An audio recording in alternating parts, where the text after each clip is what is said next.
Existe um episódio do Bob Esponja que conseguiu fazer algo muito raro: assustar crianças sem usar monstros, sem usar violência ou algum sangue, só com uma ideia: a ideia de estar completamente sozinho no universo. E o nome desse episódio é SB-129. Imagina você acordar e descobrir que todo mundo desapareceu. Seus amigos, sua cidade, o mundo inteiro. Agora imagina pior: você continuar existindo sozinho, pra sempre. Parece pesado demais pra um desenho infantil, né? Mas foi exatamente isso que o Lula Molusco viveu no episódio SB-129. Um episódio que, por trás das piadas, esconde uma das histórias mais perturbadoras de toda a série. E o mais estranho é que muita gente assistiu quando era criança e só anos depois percebeu o quão sombrio e bizarro esse episódio realmente era. O episódio começa de uma forma totalmente normal. Lula Molusco está irritado como sempre. Tudo o que ele quer é silêncio.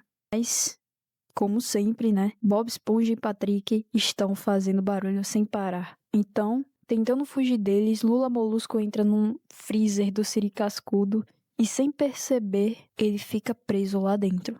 Aí você me pergunta, por algumas horas? Não. Por fucking 2000 anos. E é aí que o episódio deixa de ser apenas mais um episódio engraçado. Porque quando o Lula Molusco finalmente acorda, o mundo que ele conhecia simplesmente não existe mais. Mas o que acontece depois é a parte que fez esse episódio entrar na cabeça de tanta gente. Porque o SB-129 não fala sobre viagem no tempo. Ele fala sobre solidão, sobre se sentir sozinho.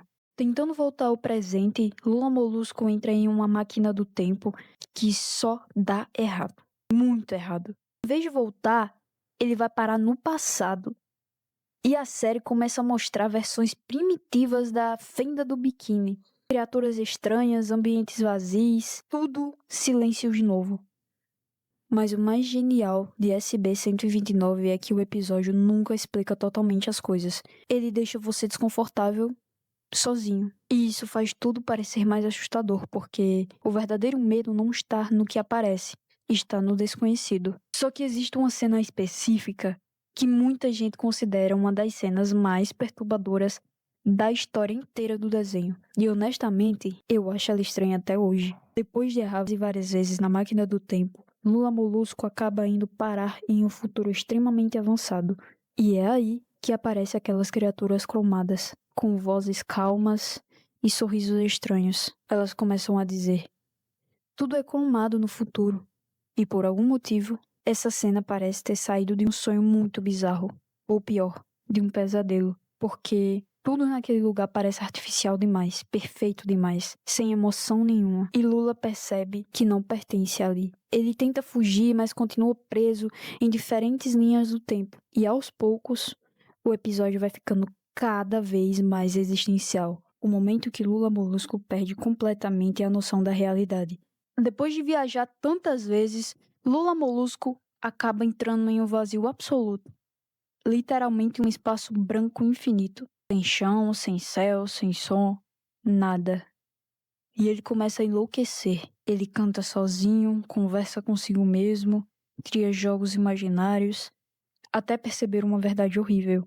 Ele está completamente sozinho na existência. E a cena é pesada porque ele toca num medo humano muito real. O medo do isolamento, o medo do vazio, o medo de existir sem ninguém ao redor. E tudo isso em um desenho infantil da Nickelodeon. Mas talvez a parte mais bizarra seja perceber que SB-129 nunca tentou assustar ninguém. Mesmo assim, ele traumatizou uma geração inteira.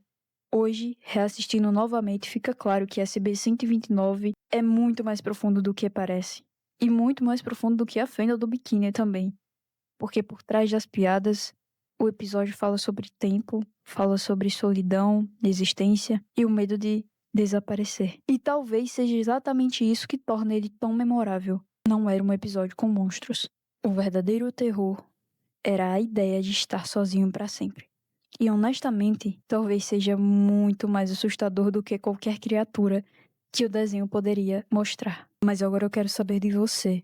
Quando você era criança, esse episódio também te deixava desconfortável? Ou você só percebeu o quão bizarro ele era depois que você cresceu?